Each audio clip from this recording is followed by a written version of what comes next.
د افغانستان د سیمې یو ځلنده ستوری، د غریبو، د یتیمانانو، د کونډو رنډو د زړونو ټکور او آرام او سکون جناب محترم عطاجان رور د پاکستان په دوره باندې راغلی. منګ ورته په دواړه لاسه سلام کو، په خیرالی ورته ویو، هرکلی او خوش آمدید ورته ویو.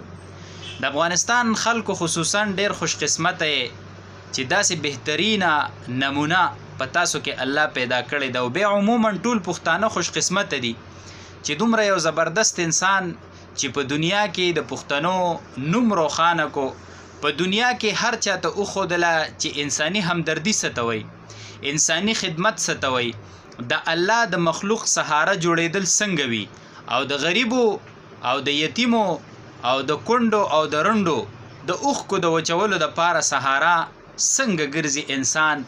نو یقینا چې د عطا رور په خدمت سره چې صرف د انسانانو نه، صرف د نارینه او د زنانو نه، صرف د ماشومانو او د معذورو د یتیمانو نه، بلکې منګه وکتل چې هغه په دې ځمکه باندې د زناورو خدمت وکړو، نو یقینا چې عطا رور ته الله یو امتیازي حیثیت ورکړی، او الله په دې مخلوق کې بعضې کسان د خپل مخلوق د خدمت لپاره خاص کړي دي. په حدیث مبارک کې راځي د الله ښکلی پیغمبر صلی الله علیه وسلم ارشاد فرمایي چې د الله په دې مخلوق کې څه داسې خلک دي چې الله د دې دپاره خاص کړي چې د خلکو حاجتونه پوره کړي.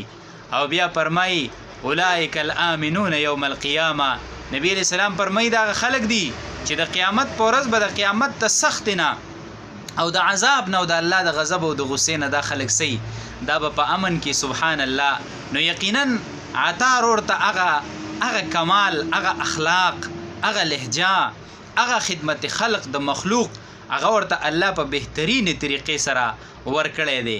یقینا زه دا خبره پیش کومه چې حدیث مبارک کې راځي چې دا مخلوق چې دا د الله عیال دی.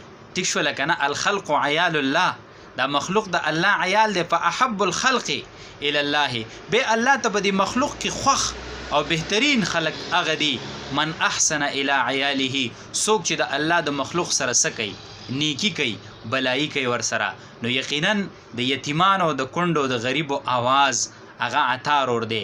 منګو تاسو له په دې سبق دی څومره بهترین استقبال، څومره ته خلک زاریږي او قربانیږي د مخلوق په دې زړونو کې الله پاک څومره بهترین محبت د عطا رور کې خوست. دا زمونږ او ستاسو دپاره نمونه ده زما عزتمندو.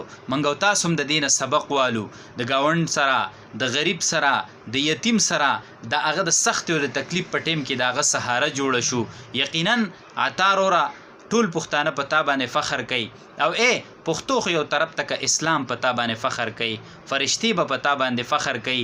یقینا چې تا د مسلمان نوم په دنیا کې روښانه که، د پښتون نوم دې روښانه که، خلکو ته دې وښوده، اغیارو ته دې وښوده، خپلو ته دې وښوده چې د مخلوق خدمت کوي، نو دا څوک کوي.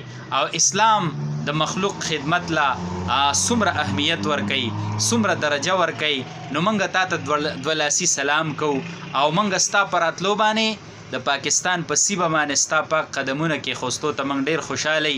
یقینا چې کوم خلک د الله خوښي، او بعضې خلک د الله د غضب ټارګیټي، څه خلک د الله د رحمت ټارګیټي.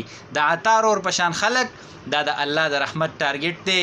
نو چې چېرته داسې خلک ځي د الله رحمت په ورسره ځي، موږ ستا په قدمونو ډېر خوشحاله یو چې تا د پاکستان په ځمکه کوم قدمونه کېښوسته. موږ د زړه له کومې نه تا ته هرکلی ویو، او زموږ زړه غواړي چې خپل زړونه تا ته وغوړو، خپل د سترګو باڼه تا ته وغوړو، ته په هغې باندې قدمونه کېدي. الله دې طویله زندگی د غریبو، د یتیمو، د کونډو د خدمت لپاره نصیب کا، چې زمونږ په دعاګانو باندې کېږي. نو الله دې ګړۍ په ګړۍ، منټ په منټ او لحظه په لحظه باندې په هر سیکنډ د هر یو ویښته حفاظت وکړه. چرې دې الله مه ضایع کوه، او سمه ډېره زندگی دې الله د مخلوق د خدمت لپاره نصیب کا. او مونږ ته دې الله توفیق راکړي چې ستا د زندګۍ نه سبق والو، او زمونږ دا پښتانه ته هم سبق والي. او الہ العالمین دې د ټولو پښتنو خصوصا او عموما د ټول امت مسلمه مشکلات حل کړي. او عطا رور ته بیا بیا هرکلی او بیا بیا خوش آمدید د پاکستان او د پښتنو په سیمه باندې ویو. وصلی الله علی النبی.